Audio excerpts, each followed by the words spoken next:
Greetings, greetings, greetings. Day 6. Welcome to day 6 of our 11-day financial fitness challenge.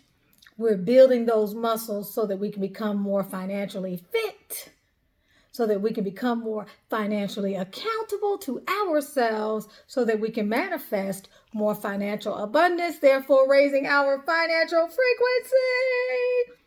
We are talking about the dreaded word budgeting today, but we're going to call it a life spending plan or just a spending plan.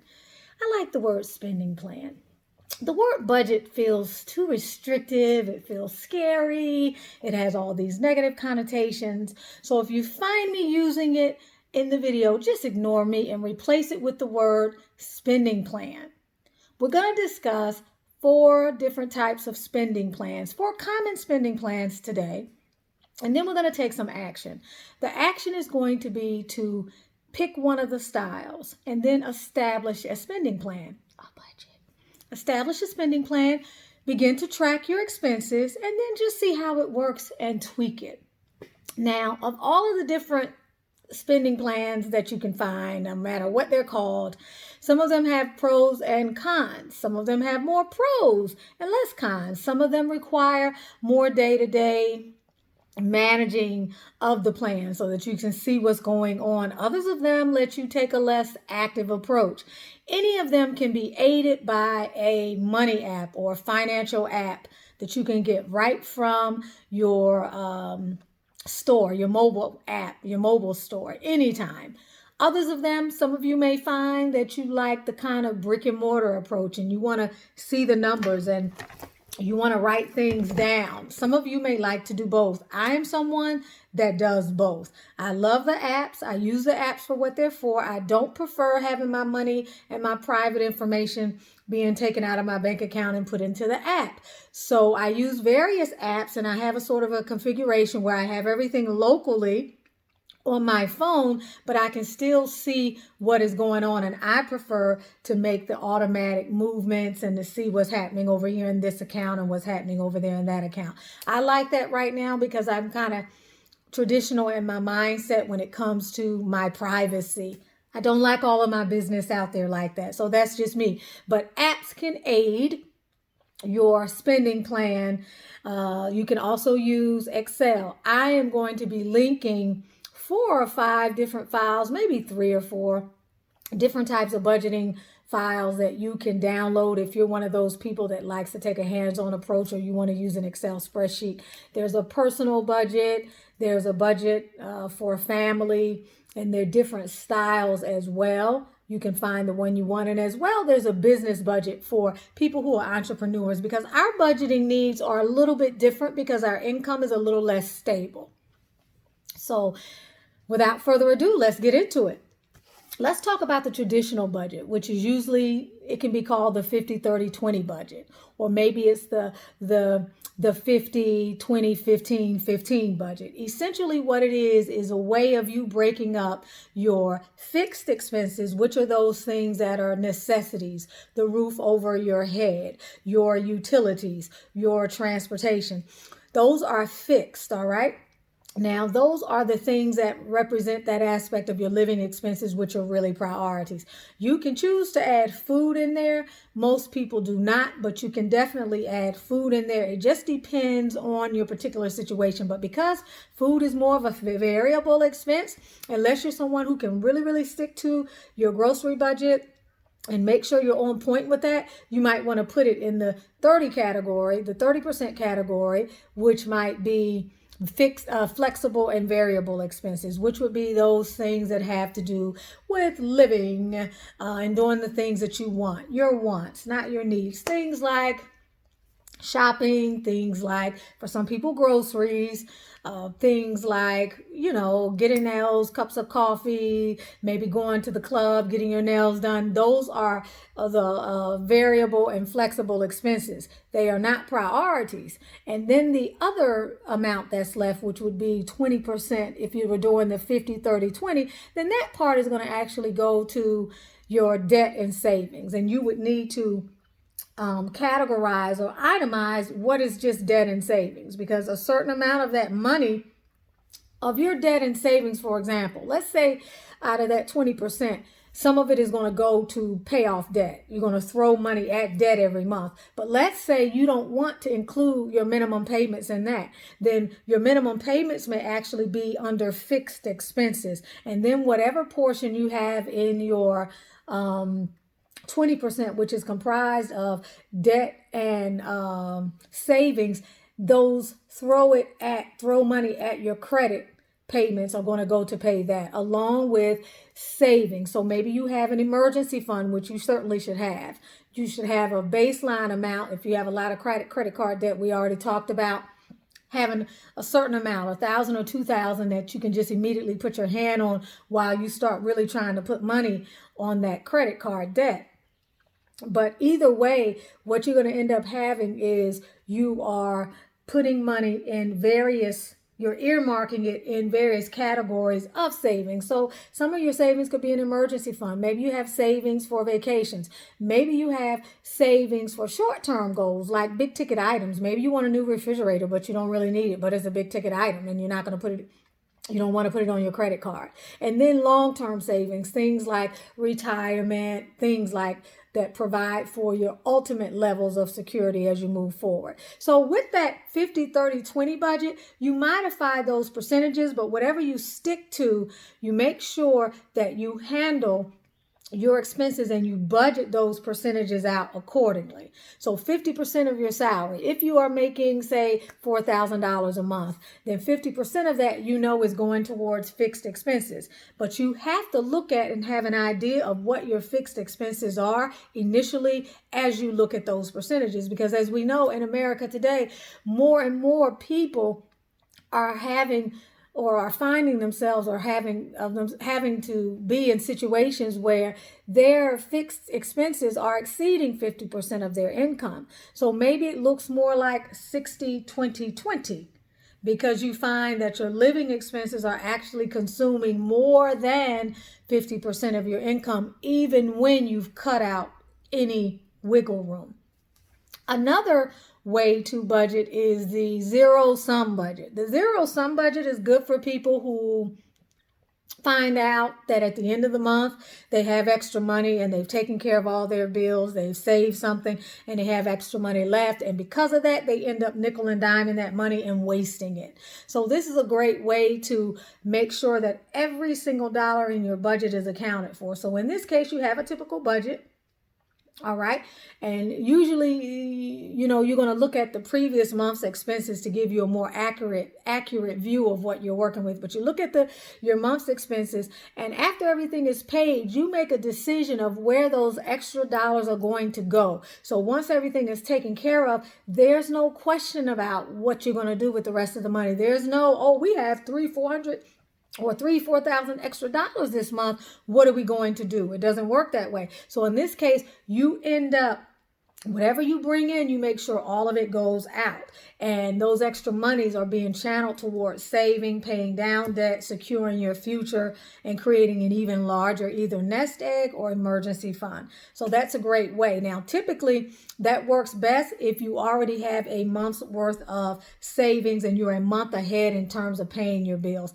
I don't feel that it has to always be that way. I believe that you can start in the current month, but it does work better when you have something to reach from moving into the current month. It helps the money to flow, and you already have the money. You already know how much is left, and you're ahead of the game. It flows better that way. Let's look at the third way to create a spending plan, which is the tried and true envelope system. I used to use this system religiously, and it helped me so much. This system is for people whose money gets away from them and they find themselves overspending. It's a wonderful system. You put everything in envelopes. So let's say, for example, you know that you are at the gas station to the tune of $40 every week, which is $160 a month. And you know that is very predictable when you drive a certain car. Well, you take that $160 and you put it in a little envelope. And I used to put it in my glove compartment. So whenever I would pull up at the gas station, and I know some people think that's foolish, but it worked for me. Whenever I would pull up at the gas station, I would reach into that envelope and I would pay for my gas. Often I would find I would have extra money left over, in which case I could earmark that money for something else, or I could let it flow over into the next month. If I found that my funds were running short, then I knew I needed to drive a little bit less. Maybe I was taking unnecessary trips and things like that. But the envelope system is very, very, very effective. Now, today, with the fact that we carry around less cash, you need to obviously get cash in order to use the envelope system. But for big ticket items like your mortgage and things like that, you want to create sort of like virtual envelopes. So you can keep that information in an app and make those electronic payments as if you're using an envelope. But then for the smaller ticket items, what you want to do is just actually use the cash. And the bottom line to this particular system is when the cash is gone, there's nothing else to spend. So in this situation, you're not spending your debit cards. You're not using your credit cards. You are only using the cash that you have. So it's a great way to train you to be a lot more disciplined. So we talked about the zero-sum budget. We just talked about the envelope system. We talked about the traditional 50, 30, 20, or 50, what did we say? 50, 20, 15, 15. The last one we want to talk about is reverse budgeting. Reverse budgeting is another spending plan. Remember, we're going to use the word spending plan. It feels better to the ears. Reverse budgeting or reverse spending plan is another way that allows you to focus on spending. Remember I said some of these types of spending plans are going to appeal to you. They have certain pros and others have certain pros and cons as well. So with the reverse spending plan, essentially you've already identified in your mind, you know what, I want to be saving more. So what happens is you decide to save first at the expense of anything that is not an absolute necessity. So in terms of your living expenses, once they are paid, and we're talking about the bare minimums, only the necessities, your second priority is spending. So you look at your budget and you determine first how much you want to save, and you get that out of the way first before you make any non-essential purchases. Now, this particular plan is really good if you want to start saving more. Why? Because saving becomes your number one priority, which means you become more of a conscious consumer. And we talked about that yesterday. Becoming more mindful of the money we're spending, why we're spending it, and all this other good stuff. So with the reverse spending plan, it actually puts you in the driver's seat and you're already goals and value focused on, you know what, I want to save more. So the main thing you want to do with this particular plan is just make sure that you itemize what is the savings going to. You're not just going to take, let's say, 30-40% of your money and put it in a savings account. And you never want to do that in general, because remember, for some of that money, having it in an actual savings account is not going to be as beneficial as putting it in a different type of an account.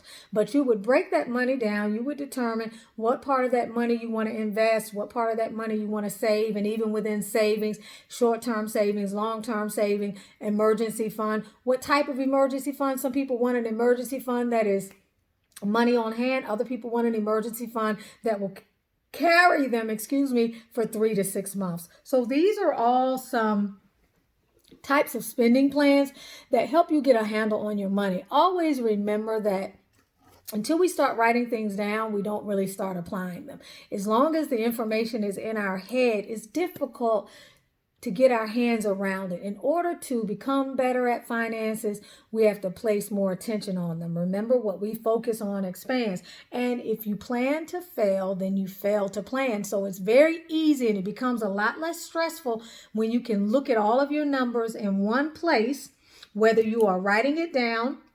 I write mine down, but I also put it in the app. It gives me an extra layer of repetition so that I get in the habit and I know what's going on, and it gets me more excited. It gets to be quite fun to look at the progress that you are making and to realize that as that money comes in, when you throw it at those credit cards or when you save it or you pay yourself first, because remember, before we do anything, we pay ourselves first. And that, by the way, that reverse spending plan is also sometimes called the pay yourself first plan because priority is on the savings aspect. But just remember to get in the habit of literally budgeting. So the idea is to choose one of these plans, establish it for yourself, and begin tracking your expenses this week. It is important to get a tracking application, a finance app. It doesn't have to be robust. It can be something like Monify. I love Monify. It's been one of my favorites. I used to use that app just to track abundance only. Abundance that's coming in, not my actual finances, but it's great. It's a really good app.